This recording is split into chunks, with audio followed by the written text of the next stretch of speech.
Tidak ada keluh kesah berkepanjangan, jernih, indah. Dia yakin Allah sudah berjanji, la yukallifullahu nafsan illa wus'aha. Allah tidak akan membebani seseorang kecuali sesuai dengan kesanggupannya. Pasti semua yang menimpa sudah diukur oleh Allah. Maha suci Allah dari perbuatan zalim kepada hamba-hambanya. Dan dia sangat yakin hujan pasti berhenti, badai pasti berlalu, malam pasti berganti menjadi siang. Tidak ada satupun ujian yang menimpa kecuali pasti akan berakhir. Dia tidak robah bagai intan, tetap kemilau walau dihantam dengan apapun jua. Saudara-saudara sekalian, luar biasa orang yang memiliki hati bersih. Nikmat datang, dia tambah nikmat. Musibah datang, tidak berkurang kenikmatannya. Karena dia bisa menyelami sesuatu yang lebih dalam di balik musibah yang menimpa dirinya. Begitupun ketika ikhtiar. Dahsyat sekali. Orang-orang yang memiliki hati bersih, dia merasakan lezat bersimbah peluk, berkuah keringat dalam ikhtiar hidup ini. Dia yakin bahwa ikhtiar kerja keras adalah amal soleh. Otak diputar 100%, tubuh dikerjakan 100%. Tapi subhanallah, kolbunya ini tidak pernah menderita karena dia kolbu yakin kepada jaminan Allah. Tidak akan tertukar apa yang ditetapkan Allah kepada kita. Lalu jamaatil jin wal ins, walau gabung jin dan manusia akan menghalangi rezeki kita, tidak akan terhalang tanpa izin Allah. Walau sejuta jin dan manusia bergabung akan mencelakakan kita, ma asaba min musibatin illa biiznillah. Tidak akan pernah menimpa musibah tanpa izin Allah. Oleh karena itu orang-orang yang memiliki hati bersih, dia ikhtiar semangat, tapi hatinya tidak pernah sengsara oleh ikhtiarnya, karena hatinya yakin Allah tidak mungkin lalai kepada hamba-hambanya. Tubuh 100% ikhtiar, hati 100% tawakal, otak 100% diasah untuk menuntut seperti sunatullah. Sibuknya dunia tidak membuat hatinya resah, yakinnya kepada Allah tidak pernah menghambat ikhtiarnya. Tidak ada tidak jujur, tidak ada licik, tidak ada jahat, tidak ada zalim, tidak ada. Karena orang-orang yang mengenal Allah yakin, licik tidak licik tetap Allah yang memberi rezeki. Maling tidak maling tetap Allah yang memberi rezeki. Untuk apa kita cari rezeki dengan cara yang licik? Padahal satu-satunya pemberi rezeki adalah Allah yang maha kaya, yang tidak akan pernah berkurang kekayaannya. Tidak ada licik, tidak ada tidak jujur. Itu adalah milik orang-orang yang qalbun mayyit, orang yang hatinya mati. Orang yang hatinya bersih di dunia tampak indah, apapun yang terjadi indah. Tapi subhanallah, orang yang kedua ini adalah orang yang malam. Siapakah dia? Dia orang yang qalbun mayyit, orang yang hatinya mati. Bapak, Ibu, pernah membaca tentang seorang pemuda yang menginginkan dibelikan kendaraan oleh ibunya, tapi sang ayah, sang ibu tidak membelikannya.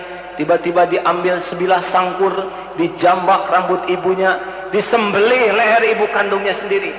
Ketika sang ibu melolong, datang sang ayah, tidak kurang biadabnya sang anak, didengkik kepala ayahnya, ditusuk dadanya.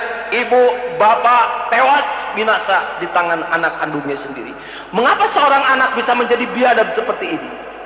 Dialah qalbun mayyit, orang yang mati rasa hatinya. Dia sudah tidak bisa membedakan baik dan buruk. Yang dia kenal cuma satu, yaitu memuaskan hawa nafsu. Tidak hanya dia, banyak kita saksikan. Ada seorang ayah kandung yang menodai anak kandungnya sendiri yang masih di bawah umur. Dia qalbun mayyit.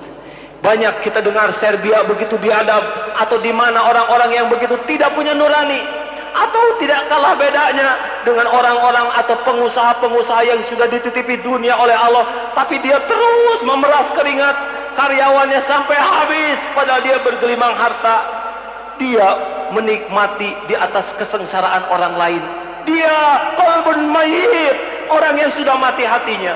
Atau tidak jarang orang yang dititipi pangkat, kekuasaan, kedudukan oleh Allah, kemudian dengan kedudukannya dia zalim kepada yang lemah, dia aniaya kepada orang yang tiada daya. Setinggi sehebat apapun pangkat, dia qalbun mayyit, orang yang mati hatinya. Ma'udzubillahi min zalik. Di dunia saja orang-orang melihatnya menjadi jijik. Insyaallah di akhirat nanti kalau dia tidak taubat dan tidak merubah diri, dia santapan jahanam. Dialah orang yang paling akan merasakan betapa kekejian yang dia buat tidak akan kemana-mana kecuali pasti kepada dirinya sendiri.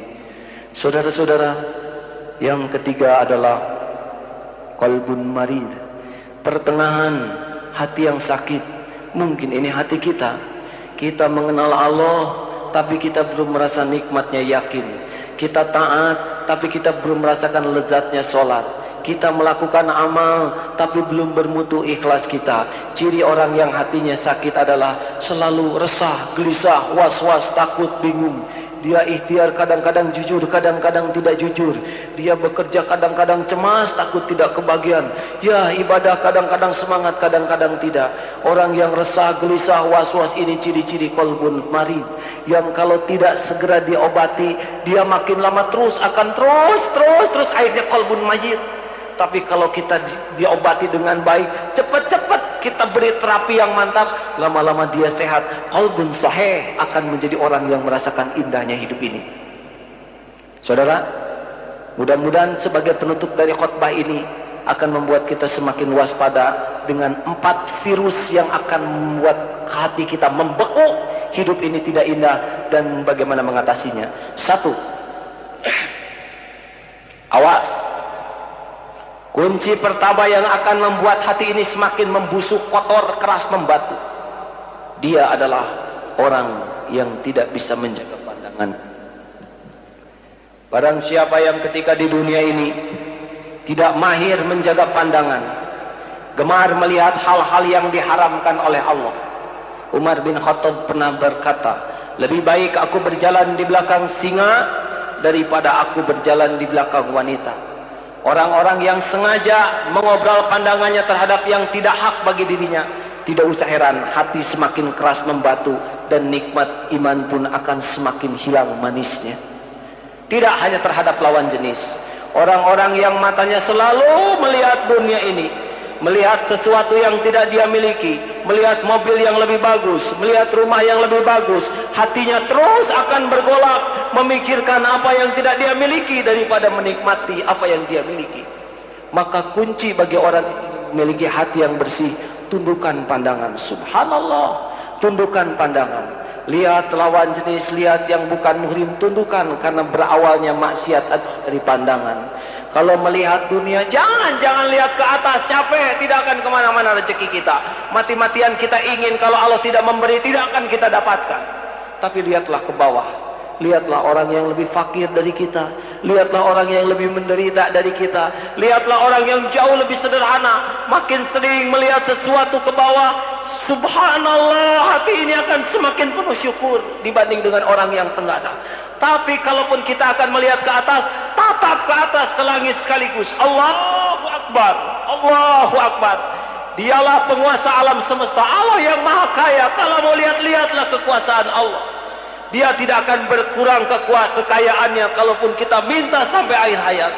Orang yang setengah hanya melihat ke atas kedudukan dunia, hatinya akan cepat kotor dan hancur.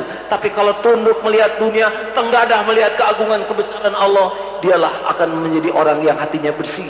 Buya Hamka pernah berkata begini, mengapa manusia bersikap bodoh? Tidakkah engkau tatap langit yang biru dengan awan-awan seputih kapas berarak? Atau engkau tatap lereng bukit menghijau yang begitu indah? Atau engkau turuni sehingga engkau dapatkan air mengalir yang bening? Atau engkau bangun pada malam hari, engkau saksikan bintang-bintang bertaburan di langit, atau bulan yang tidak pernah orang bosan menatapnya? Atau engkau dengarkan suara cengkrik dan katak saling bersautan? Sekiranya seseorang amat gemar memandang keindahan, amat senang mendengar keindahan, niscaya hatinya ini akan bebas dari perbuatan keji. Karena keji itu jelek, dan jelek tidak pernah bersatu dengan keindahan. Maka berbahagialah saudara-saudara, orang yang senang melihat kebaikan orang lain, orang yang senang, tapi dia itu tidak benar kelakuannya. Dia bukan malaikat, di balik kekurangannya mesti ada kebaikannya. Perhatikanlah kebaikannya, itu akan menemukan rasa sayang.